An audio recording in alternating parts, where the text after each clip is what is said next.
नमस्कार, सलाम और जूले। मैं हूं सोनम वांगचुक लद्दाख से।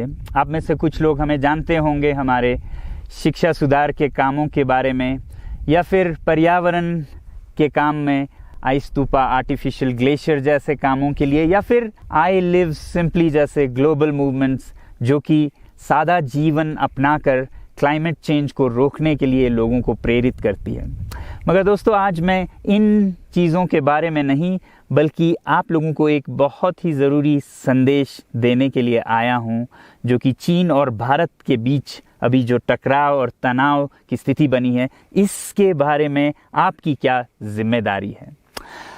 मैं लद्दाख में हूं और आप देख रहे हैं सिंधु नदी को बहते हुए यहाँ, और वो जो पहाड़ियाँ हैं उनके पीछे नुब्रा और चांगथांग के वो इलाके हैं जहाँ पर ये तनाव बढ़ता जा रहा है। हज़ारों सैनिक वहाँ ले जाए जा चुके हैं। सुनने में आया है चीनी वायुसेना के जहाज़ भी वहाँ तैनात किए गए हैं, और 1 घंटे पहले भारतीय वायुसेना के जहाज़ भी मेरे ऊपर मंडरा रहे थे। सामान्यतः जब सीमा पर तनाव होता है तो हम आप जैसे नागरिक ये सोचकर सो जाते हैं रात को कि सैनिक इसका जवाब दे देंगे। मगर मैं आज आप लोगों को ये ज़रूरी बात बताना चाहता हूँ कि इस बार सिर्फ सैनिक जवाब नहीं, दो तरफा जवाब हो और उसमें नागरिक जवाब भी हो। तो आप जैसे नागरिक दिल्ली, मुंबई और बेंगलोर और अनेक शहरों से क्या कर सकते हैं इसमें, ये समझने के लिए पहले हमें समझनी होगी चीन की ये हरकत और वो ऐसा क्यों कर रहा है। आपने देखा होगा कि ये सिर्फ भारत के साथ नहीं हो रहा है, बल्कि पिछले कई हफ्तों से चीन ये दक्षिण चीनी सागर में वियतनाम, ताइवान और अब हांगकांग के साथ भी छेड़खानी कर रहा है।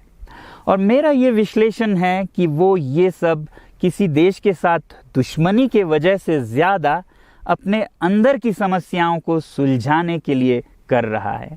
आज चीन को सबसे बड़ा डर है तो अपने जनता से डर है। उनकी 140 करोड़ की आबादी, जो कि एक बंधुआ मजदूर की तरह बिना मानवाधिकारों के चीनी तानाशाह सरकार के लिए काम करते हैं और उसे धनी बनाते हैं।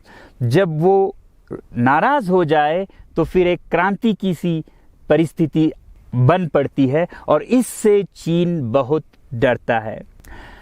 आज कोरोना के प्रकोप के बाद चीन में फैक्ट्रियां बंद हैं, एक्सपोर्ट्स बंद हैं और बेरोजगारी 20% तक बढ़ चुकी है। लोग बहुत नाराज़ हैं, क्रांति हो सकती है, तख्ता पलट हो सकता है। इसीलिए चीन पड़ोसियों से दुश्मनी करके अपनी जनता को अपने साथ जोड़ने में लगा हुआ है, और ये पहली बार नहीं कर रहा है। 1962 में जब भारत के साथ जंग की तो वो जंग भी उसने अपने जनता को संभालने के लिए की थी। तब 4 साल का अकाल और भूखमरी हुई थी, और इससे ध्यान हटाने के लिए ये जंग की थी।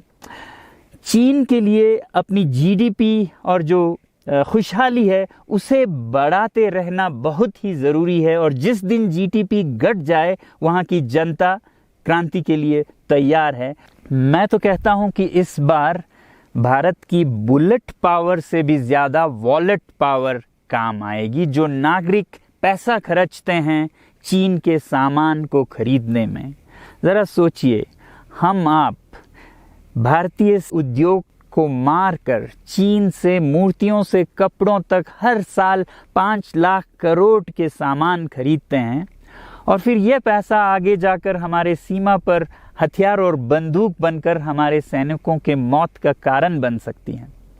तो इसलिए अगर हमारे देश के 130 करोड़ लोग और 3 करोड़ जो भारतीय बाहर के देशों में हैं, सब मिलकर भारत में और बल्कि दुनिया भर में एक boycott made in China movement या अभियान शुरू करते हैं, तो आज दुनिया भर में चीन के प्रति रोष है। हो सकता है कि सारी दुनिया साथ आए और इतने बड़े स्तर पर चीनी व्यापार का बॉयकॉट हो कि चीन को जिसका सबसे बड़ा डर था वही हो, यानी कि उसकी अर्थव्यवस्था डगमगाए और उसकी जनता रोष में आए, विरोध और तख्ता पलट। और अगर हम ऐसा नहीं करते हैं तो कितनी बदनसीबी की बात होगी भारत के लिए, ज़रा सोचिए। एक तरफ हमारे सेना सीमा पर जंग लड़ रही होगी और दूसरी तरफ हम आप चीनी सामान, मोबाइल से लेके कंप्यूटर्स, कपड़ों से लेके खिलौनों तक को खरीद कर उनकी सेना को पैसा भेज रहे होंगे, चीन की सेना को। ये तो हुई हार्डवेयर की बात। दूसरी तरफ हमारी युवा चीनी सॉफ्टवेयर, एप्स, गेम्स जैसे टिकटॉक, शेयरिट, इन सब में मस्त, उन्हें दूसरी तरफ से करोड़ों करोड़ों का पैसा भेज रहे होंगे। तो इसलिए बहुत ज़रूरी है कि हम एक नागरिक जवाब ज़रूर दें और इसे एक अभियान बनाएं, ग्लोबल मूवमेंट की तरह। ये बॉयकॉट मेड इन चाइना का जो अभियान है वो भारत के लिए भी एक वरदान साबित होगी। जैसा कि हमारे प्रधानमंत्री ने एक विजन हमें दिया था स्वावलंबन का, सेल्फ रिलायंस, वो तब हो सकता है जब हमारे अपने उद्योग फलें फूलें। और जब हम बॉयकॉट करते हैं इन सामान का तो अपने देश के उद्योग का, उत्पाद का हम प्रयोग करेंगे और उससे मजदूरों को रोजगारी मिलेगी और सारा देश खुशहाल होगा। बजट होगा कि हम और अच्छी तरह से टक्कर ले सकें सीमा पर भी। तो इसके लिए मैं आप लोगों से अपील करता हूं कि जहां तक ऐप्स और सॉफ्टवेयर की बात है तो हमारे युवाओं को एक हफ्ते में उन्हें अनइंस्टॉल करना चाहिए। Boycott made in China, software in a week and hardware in a year.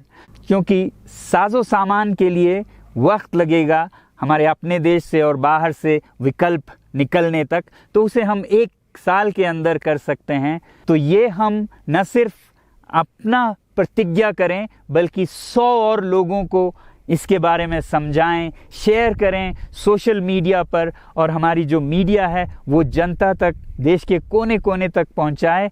और जैसे ही इसका असर दिखने लगेगा, इंटरनेट से ऐप्स लाखों में, करोड़ों में अनइंस्टॉल होंगे, तो चीन को संदेश साफ जाएगा और यही एक तरीका उसे मेज़ पर पहुंचा सकती है जहां पर कि बातचीत हो शांति की। तो जाते जाते मैं ये बता दूं कि मैं क्या करने जा रहा हूं। इस फ़ोन पर जो भी चीनी ऐप्स हैं उन्हें तो मैं 1 हफ्ते में हटा रहा हूं, बल्कि ये फ़ोन जो कि चीन में बना है इसे भी मैं 1 हफ्ते में अपनी ज़िंदगी से अलग कर रहा हूं। और 1 साल के अंदर हर वो चीज़ जिस पे मेड इन चाइना लिखा है उसे ज़िंदगी से निकालने जा रहा हूं।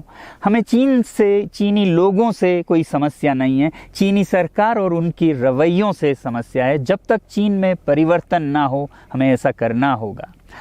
और आप लोगों से मैं अपील करता हूं कि आप अपने शहर में, अपने मोहल्ले में ऐसे इवेंट्स करें जहां लोग प्रतिज्ञाएं करें कि चीनी सामान का बहिष्कार करें जब तक चीन में परिवर्तन ना हो।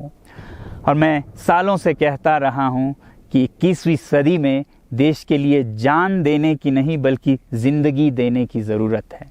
लद्दाख में बढ़ते हुए ये देश के लिए जान देने का कारोबार बहुत देखा, और जहां एक तरफ मैं सलाम करता हूं उन लोगों के लिए, उन लोगों को जिन्होंने देश के लिए जान दिया, मगर इस 21वीं सदी में मेरा ख्याल है कि देश के लिए जान देने की नहीं, ज़िंदगी देने की ज़रूरत है।